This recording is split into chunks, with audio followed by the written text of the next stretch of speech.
కొన్ని ప్రదేశాలు మన ప్రయాణంలో భాగం అవ్వవు, మన ఆలోచనల్లో భాగమైపోతాయి. ఇక్కడికి చేరుకునే ముందే ఒక నిశ్శబ్దం మనల్ని చేరుకుంటుంది. ఆ నిశ్శబ్దంలో కాలం కూడా నెమ్మదిగా నడుస్తున్నట్టు అనిపిస్తుంది.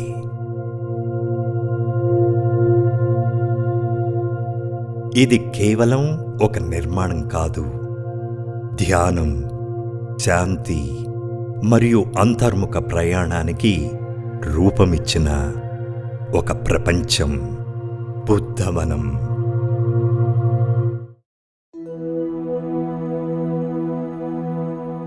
పట్టణాల హడావుడి నుంచి కొద్దిగా దూరమవుతూ మనసు ఒక ప్రశాంతమైన లయలోకి జారుకుంటుంది. ఇక్కడ అడుగుపెట్టిన క్షణం నుంచే ఇది కేవలం సందర్శించే ప్రదేశం కాదనే భావన కలుగుతుంది.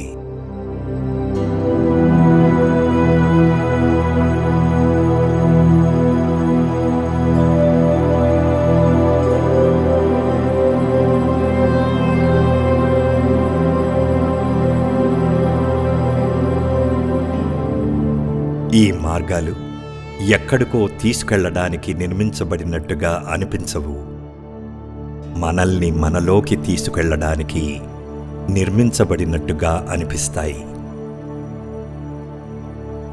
ప్రతి అడుగుతో నిశ్శబ్దం మరింత స్పష్టంగా వినిపిస్తుంది.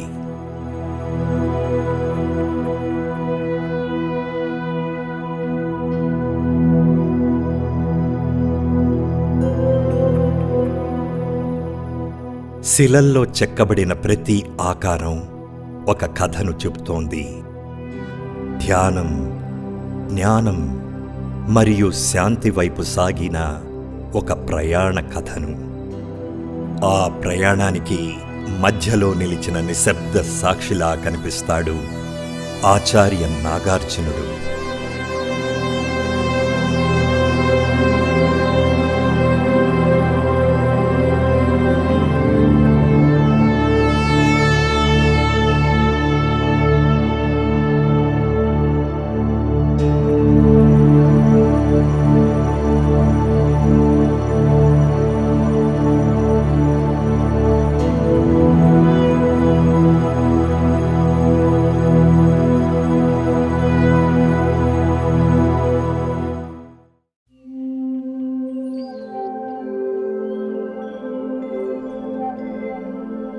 కొద్దిసేపటి నుంచి దూరంగా కనిపిస్తూ వచ్చిన ఆ రూపం ఇప్పుడు తన సంపూర్ణ వైభవంతో మన ముందుకు వస్తుంది.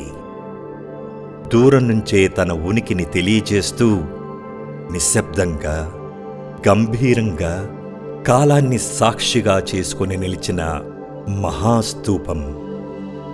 ఒక నిర్మాణాన్ని చూస్తున్న భావన కాదు, ఒక ఆలోచన, రాతిలో రూపం దాల్చిన భావన.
ఇక్కడ ప్రతి శిల్పం, ప్రతి ఆకృతి, ప్రతి చెక్కు మౌనంగా ఏదో చెప్పాలని ప్రయత్నిస్తున్నట్టుంటుంది.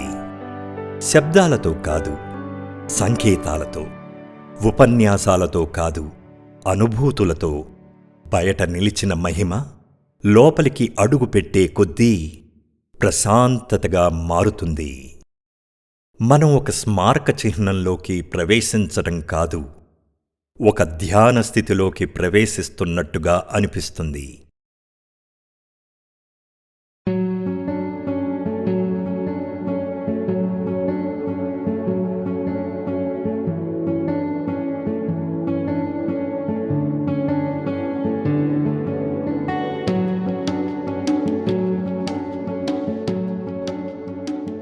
అంతర్గత ప్రాంగణంలోకి అడుగుపెట్టగానే మాటలు కొంతసేపు మనల్ని విడిచిపెడతాయి. ఎత్తైన గుమ్మటం, బంగారు కాంతిలో తళుక్కుమనే మహాస్తూపం, చుట్టూ అలుముకున్న ప్రశాంతత, ఇవన్నీ కలిసి ఒక ప్రత్యేకమైన అనుభూతిని సృష్టిస్తాయి.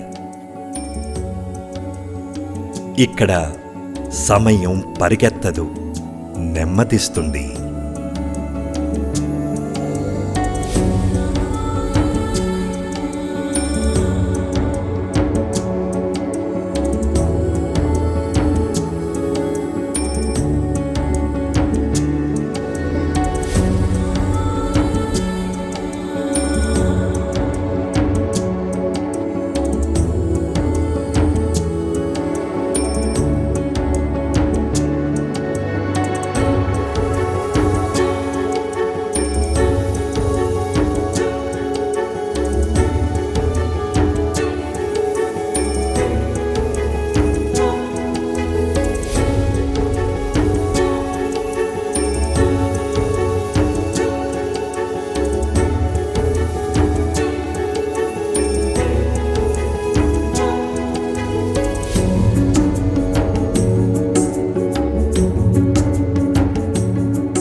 బయటి ప్రపంచం క్రమంగా దూరమవుతుంది. మన అంతర్ముఖ ప్రయాణం మెల్లగా ప్రారంభమవుతుంది. ఈ మహాస్తూపం కేవలం చూడాల్సిన నిర్మాణం కాదు, అనుభవించాల్సిన నిశ్శబ్దం.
గత ఎపిసోడ్లో మనం బుద్ధవనం యొక్క ప్రధాన ఆకర్షణైన మహాస్తూపాన్ని సందర్శించాము.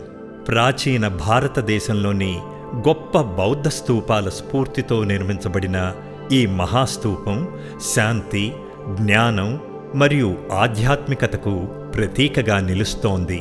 అయితే ఈ మహాస్తూపం చుట్టూ బుద్ధుని జీవితం, బోధనలు మరియు వారసత్వాన్ని వివరిస్తూ అనేక అంశాధారిత ఉద్యానవనాలు నిర్మించబడ్డాయి. ఈరోజు మనం బుద్ధ చరిత వనం మరియు జాతక కథల వనాన్ని సందర్శించి శిల్పకళ ద్వారా చెప్పబడిన ఆ విశిష్ట కథలను తెలుసుకుందాం.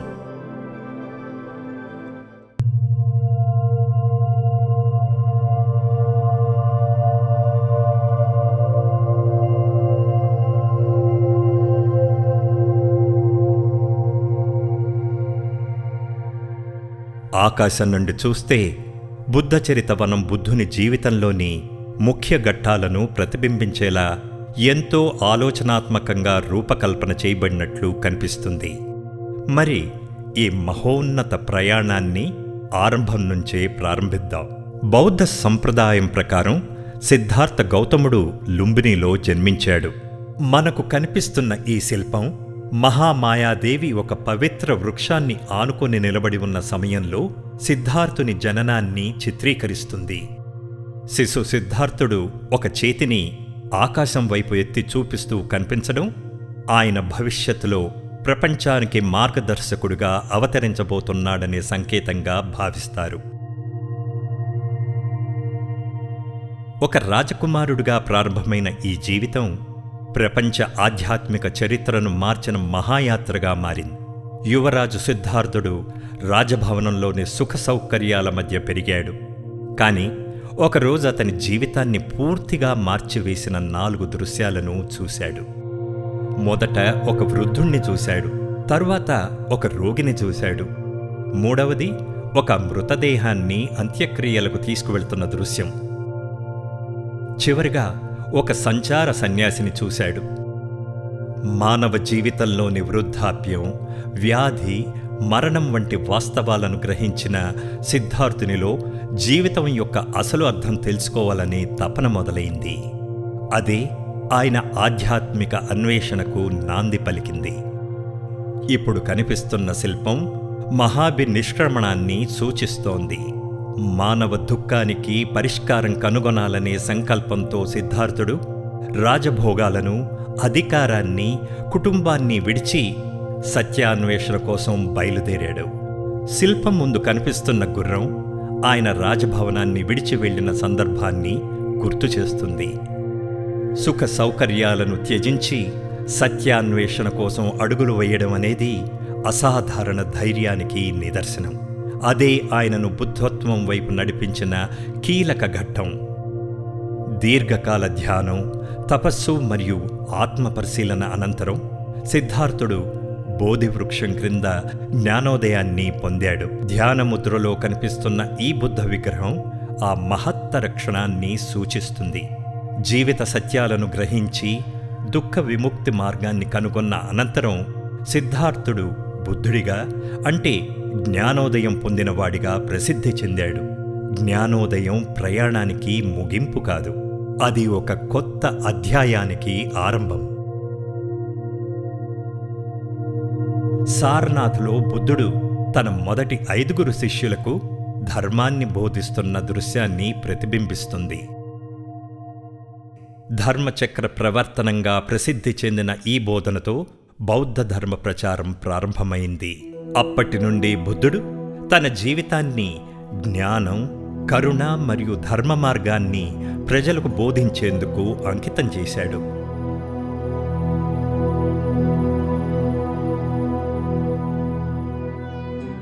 బుద్ధుని భౌతిక జీవిత ప్రయాణానికి ముగింపును సూచించే ఘట్టమే మహాపరినిర్వాణం.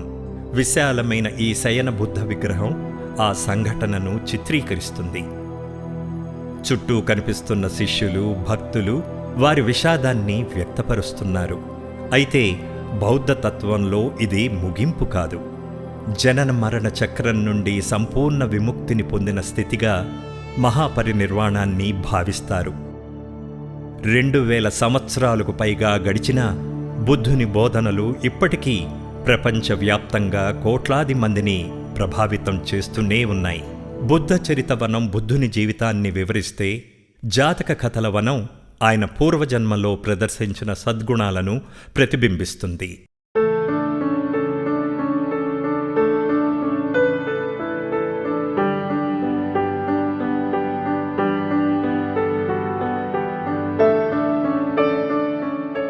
చెట్ల నీడలో ప్రశాంతంగా విస్తరించి ఉన్న ఈ ఉద్యానవనం జాతక కథలను శిల్పరూపంలో మన ముందుకు తీసుకొస్తుంది. జాతక కథల వనం మధ్యలో ఉన్న ఈ అద్భుత శిల్ప సముదాయం అమరావతి శిల్పకళా సంప్రదాయాన్ని గుర్తు చేస్తుంది.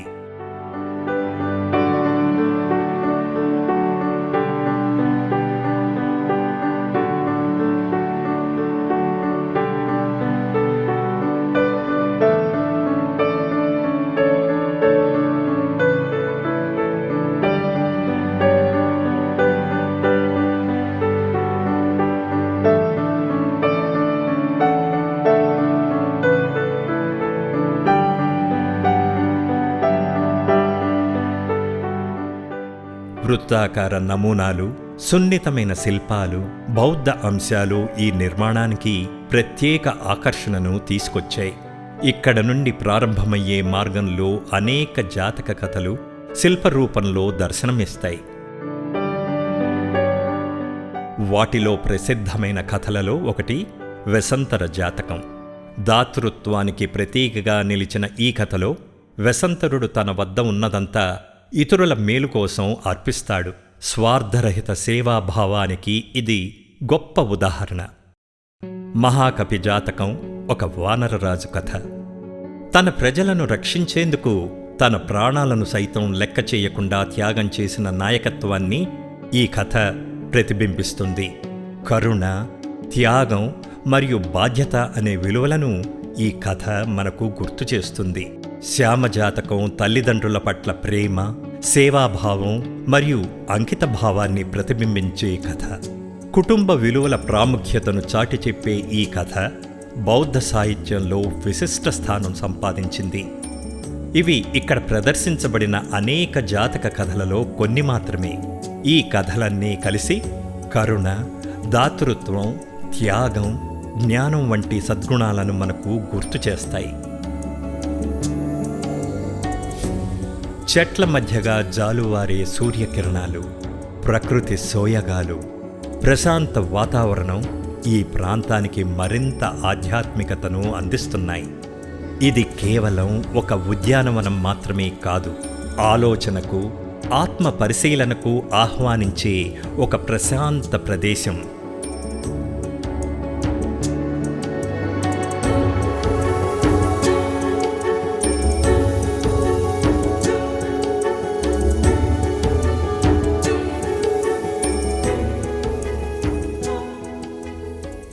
బుద్ధుని జీవిత ఘట్టాలను పరిచయం చేసే బుద్ధ చరితవనం నుండి ఆయన పూర్వజన్మల సద్గుణాలను ప్రతిబింబించే జాతక కథల వనం వరకు బుద్ధవనం ప్రతి సందర్శకుడికి ఒక ప్రత్యేక అనుభూతిని అందిస్తుంది.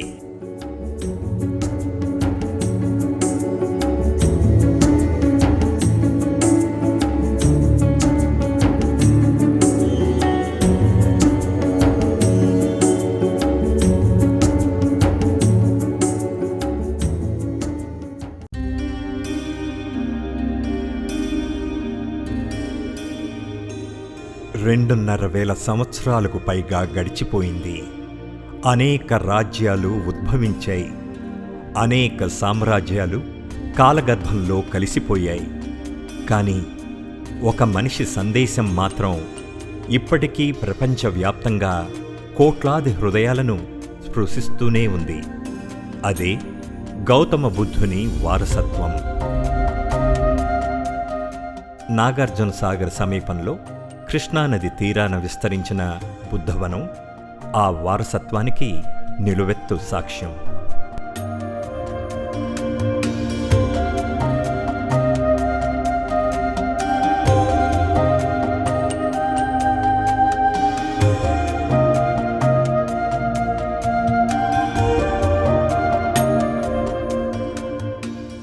బుద్ధుని బోధనల కేంద్ర బిందువు బాహ్య ప్రపంచం కాదు, మన అంతర్ముఖ ప్రయాణం. నిశ్శబ్దంలో మనల్ని మనం చూసుకోవడం, మనస్సును పరిశీలించడం, శాంతిని అనుభవించడం. ఈ భావనను ప్రతిబింబించే ప్రదేశమే ధ్యానవనం. శ్రీలంక ప్రభుత్వం బహుకరించిన 27 అడుగుల ఎత్తైన బుద్ధ విగ్రహం ఈ ప్రశాంత వాతావరణానికి మరింత ఆధ్యాత్మికతను జోడిస్తుంది. బుద్ధుడు మహాపరినిర్వాణం పొందిన తర్వాత ఆయన బోధనలు మాత్రమే కాదు, ఆయన జ్ఞాపకాలు కూడా తరతరాలకు చేరాలని ఆయన అనుచరులు ఆకాంక్షించారు. ఆ ఆలోచనకు రూపమే స్తూపాలు.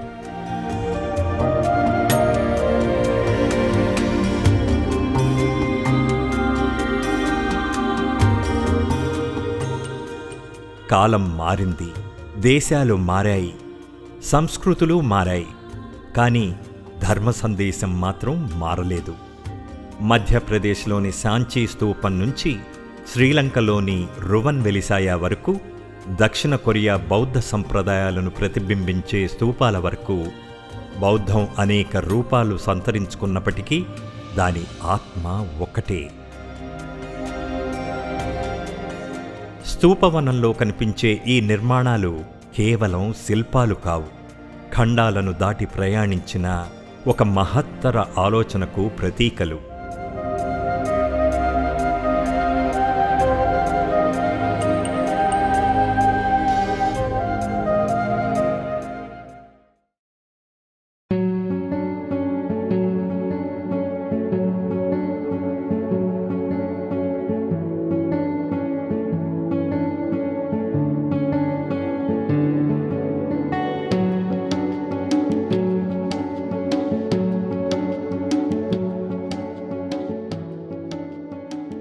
సముద్రాలను దాటి, సరిహద్దులను దాటి, భాషలను దాటి బుద్ధుని సందేశం మానవాళిని కలుపుతూ వచ్చింది.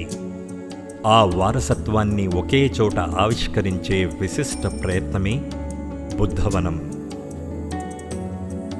తెలంగాణ పర్యాటక శాఖ ప్రతిష్టాత్మకంగా అభివృద్ధి చేసిన ఈ బౌద్ధ థీమ్ పార్కుకు మకుటాయమానంగా నిలుస్తోంది మహాస్తూపం.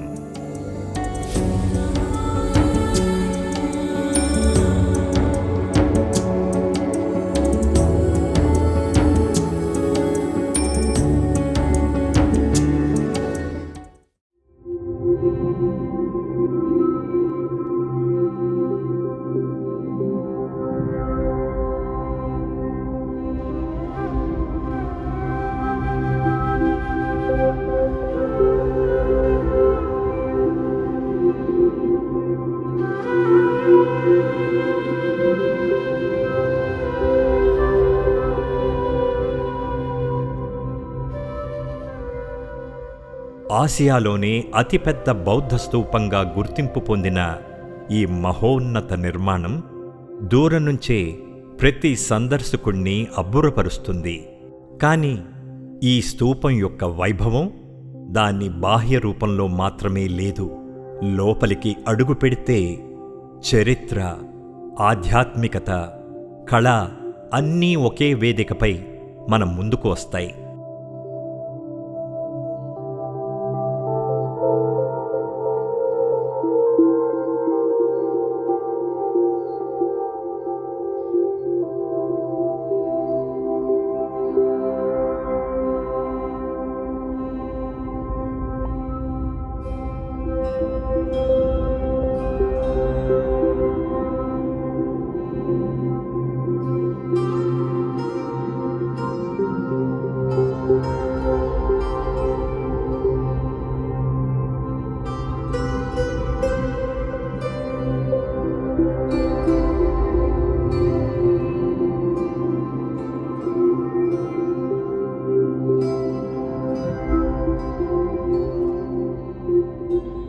ఇక్కడ ప్రతి శిల్పం, ప్రతి రూపకల్పన, ప్రతి వృత్తాకార గోడ ఒక నిశ్శబ్ద సందేశాన్ని వినిపిస్తున్నట్లు అనిపిస్తుంది.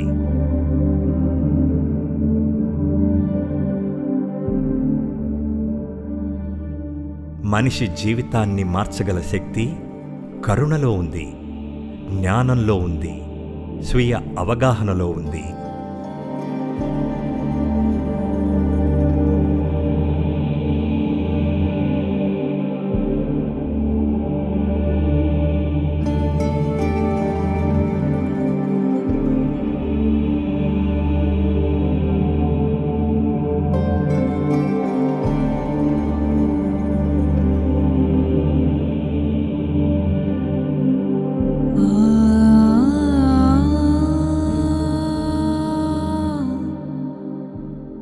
బుద్ధుని జీవిత గాథను, జాతక కథలను, ఆయన బోధనల వారసత్వాన్ని ఒకే ప్రాంగణంలో అనుభవించాలనుకునే వారికి బుద్ధవనం ఒక అపూర్వ గమ్యం.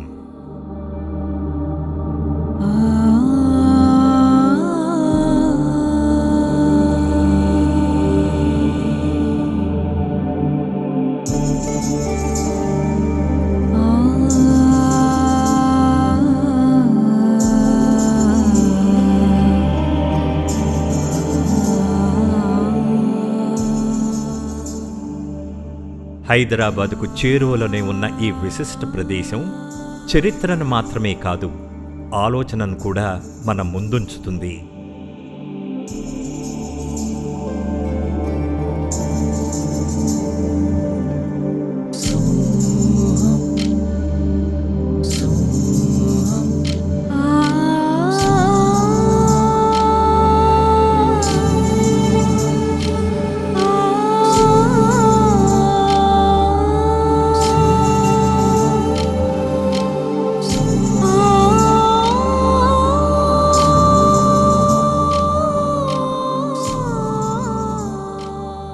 కాలం మారుతుంది, తరాలు మారుతాయి, కానీ కరుణ, శాంతి, జ్ఞానం అనే విలువలు ఎప్పటికీ శాశ్వతమే. అదే బుద్ధుని వారసత్వం.